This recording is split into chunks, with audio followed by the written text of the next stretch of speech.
So it is Vlogtober day 3. I almost didn't film a video because hey y'all, welcome back to my channel. If you are new here, thank you for clicking on this video. Look at this sun. This sun is weird. The way this sun is setting in this video, the lighting is going to be real off in this video, and I apologize. Maybe let me try to turn the car around. Let me see if that works. No, that did not work. Y'all, this is the best I can do. The sun is bright as hell, and where I was sitting, as you could see, it was just a shining. So yeah, welcome back to my channel. If you are new here, thank you for clicking on this video. In today's video, we are going to go back in time. We're going to go back to the 2000s. And you know what? I love the 2000s. I still listen to 2000 music till this day. 25 years later, I still listen to the music. It was just a time. But we are going to talk about things from the early 2000s. So let's get into the video. So some of the things that I'm going to mention in this video is stuff that we no longer use in 2025.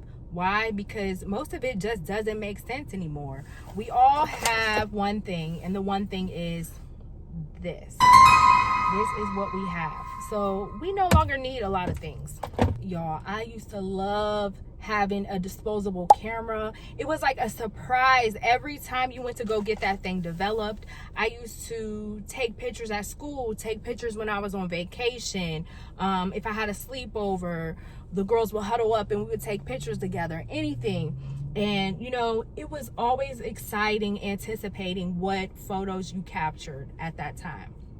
And it was like a mystery because you didn't know if your pose was going to be, you know, on point. It was just such a mystery, and I love it. I miss it. But you know, nowadays we have our phone. We don't need disposable cameras anymore. I think they're still in circulation. I feel like you could probably buy them, but I think they're actually expensive. They used to be like $3 to $5. They were never really very expensive back in the day. But yeah, I feel like you could still get them developed at like Walgreens or places like that. But yes, disposable cameras. We don't use them anymore. Next would be pay phones. Y'all, pay phones. We do not need pay phones. Like, I remember back in the day when we had beepers and pagers and two-ways, and wait, two-way was a pager. Yeah, that was a pager. Yeah. But we used to use the payphone. Like, the payphone was a thing. Also, another thing with phones is we used to have to purchase minutes. That was a thing. You would get a calling card and you would purchase minutes. Like, if you lived out of town, say I'm calling somebody that lives in Chicago and I live in New York, I would have to purchase a calling card in order to call them. Now all that has disappeared because, you know what? From your cell phone service allows you to call anybody. I feel like those cards are still in circulation though. Just because the long distance, you know, it kind of gets a little funky when you are calling overseas. So that's probably the only reason why you would need one. But yeah, it definitely used to be a thing. Like, you really couldn't call state to state from your landline phone. You had to have a calling card in order to talk to other people that lived in a different state. Next would be encyclopedias. Y'all, I remember, and if you don't know what encyclopedia is, I'm gonna put a picture right here on the screen to show you what an encyclopedia is.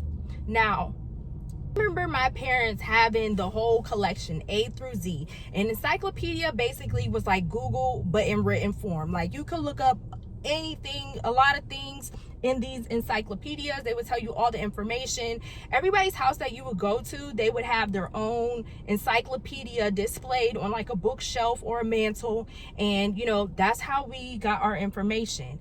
We also would have a dictionary. Dictionary was a must, like, in a household. I remember dictionary, encyclopedia just being all together. Like, it was a set. They used to sell the sets. And now that's a thing of the past, because what? Oh my gosh, do y'all remember the freaking dial-up internet? How annoying was that with AOL? And AOL would always send you CDs in the mail, and it would be like 3 months of free AOL services. Now AOL definitely paved the way for Google, in my opinion, because like everybody started from AOL. And AOL is still out to this day. There are still people that use AOL for their emails and all that. But on AOL, we used to have something called AIM. And AIM was their messenger. So you could chat with your friends. You can chat in chat rooms, all types of stuff. And it was just like a way for people to communicate back in the day. And, you know, now we have Google. Google does way more than what AOL ever did. Another one I remember, y'all, I think it was called CD Warehouse. Now, CD Warehouse was when you could literally order CDs. They would send you like a flyer in the mail, and it would have like every genre of music, and you would pick CDs. I think you could pick like 12 to 20 CDs, and you would pay for these CDs over time. That's how we got our music. iPods did not exist at this time, so it was just strictly CDs and CD players. If you don't know what a CD or a CD player looks like, I'm gonna put one on the screen, that way you can see, because I know some people that watch me are younger, and you know, this is really just a history lesson, just to show you how we used to live. Like, this is how we used to live, and not have cell phones and all our information we really had to search for.